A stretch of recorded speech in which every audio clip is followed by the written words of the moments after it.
Channel 10 দৈনিক চট্টগ্রামের কণ্ঠ বর্তমান চট্টগ্রামের একটি জনপ্রিয় অনলাইন প্ল্যাটফর্ম হিসেবে আমি মনে করি।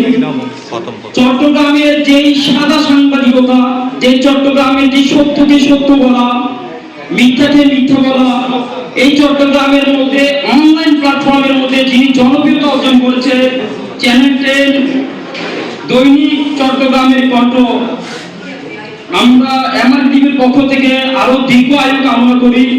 আসসালামু আলাইকুম ওয়া রাহমাতুল্লাহি ওয়া বারাকাতুহু। আপনারা কেমন আছেন? উপস্থিত চট্টগ্রাম প্রেস ক্লাব দৈনিক চট্টগ্রাম কণ্ঠ চ্যানেল 10 এর 10 বছর পূর্তি উপলক্ষে সর্বপ্রথম এমআরকে টিভির পক্ষ থেকে ধন্যবাদ জানাচ্ছি। আজকে যিনি প্রধান অতিথি চট্টগ্রাম সিটি কর্পোরেশনের মেয়র ডক্টর শাহাদাত হোসেন, উদ্বোধক চট্টগ্রাম প্রেস ক্লাবের সভাপতি জাহিদুল আলম তৌসিফ ভাই, প্রধান অতিথি গোলাম মাওলা মুরাদ ভাই, শামসুল আলম ভাই, সোমা বড়ুয়া ভাই সহ আরো যারা আছেন উপস্থিত অতিথিবৃন্দ, সবাইকে আমি আবার সালাম দিচ্ছি। আসসালামু আলাইকুম ওয়া রাহমাতুল্লাহি ওয়া বারাকাতুহু। আসলে রানা ভাইয়ের সাথে আমার দীর্ঘ 1.5 বছর ধরে আমার পরিচয়। উনি আমাকে মূল্যায়ন করে আজকে দাওয়াত দেওয়ার জন্য এমআরকে টিভির পক্ষ থেকে ওনাকে ধন্যবাদ জানাচ্ছি।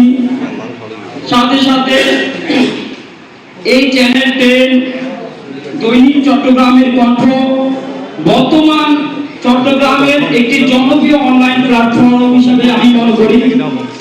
চট্টগ্রামের যেই সাদা সাংবাদিকতা, যে চট্টগ্রামের যে সত্যকে সত্য বলা, মিথ্যাকে মিথ্যা বলা, এই চট্টগ্রামের মধ্যে অনলাইন প্ল্যাটফর্মের মধ্যে যিনি জনপ্রিয়তা অর্জন করেছে চ্যানেল 10 দৈনিক চট্টগ্রামের কণ্ঠ, আমরা এমআর টিভির পক্ষ থেকে আরো দীর্ঘ আয়ু কামনা করি, যেন এই চ্যানেল আগামীতে স্যাটেলাইট টিভির মতো কাজ করে স্যাটেলাইট টিভির মতো জনপ্রিয়তা অর্জন করতে পারে, আমরা তার শুভ কামনা করি। সাথে সাথে চট্টগ্রাম সাংবাদিক উন্নয়ন পরিষদের আমি একজন মেম্বার। কক্সবাজারের মধ্যে গতকাল আমাদের একজন সাংবাদিক ভাইকে প্রশাসন মামলা দিয়েছে। কক্সবাজারে এই বিষয়টি নিয়ে সাংবাদিকরা মানববন্ধন করেছে। আমিও এমআরকে টিভি ও চট্টগ্রাম সাংবাদিক উন্নয়ন পরিষদের পক্ষ থেকে আজকের এই চ্যানেল 10 দৈনিক চট্টগ্রামের পক্ষ থেকে একটি কথা বলতে চাই। প্রশাসনকে একজন সাংবাদিককে অ্যারেস্ট করা, সাংবাদিকদেরকে নির্যাতিত করা, আপনারা যদি মনে করেন চট্টগ্রামের মধ্যে আন্দোলন সীমাবদ্ধ থাকবে না, সারা বাংলাদেশ থেকে সকল সাংবাদিক ঐক্যবদ্ধ থাকবে। সাংবাদিক সাদাকে সাদা বলবে, কালোকে কালো বলবে, এটাই হচ্ছে সাংবাদিকদের পেশা। সব সময় সাংবাদিক পেশাগত দায়িত্বের জন্য সাংবাদিক সত্য প্রকাশই করবে। আমি প্রশাসনকে বলবো অতি বিলম্বে তার মুক্তি চাই।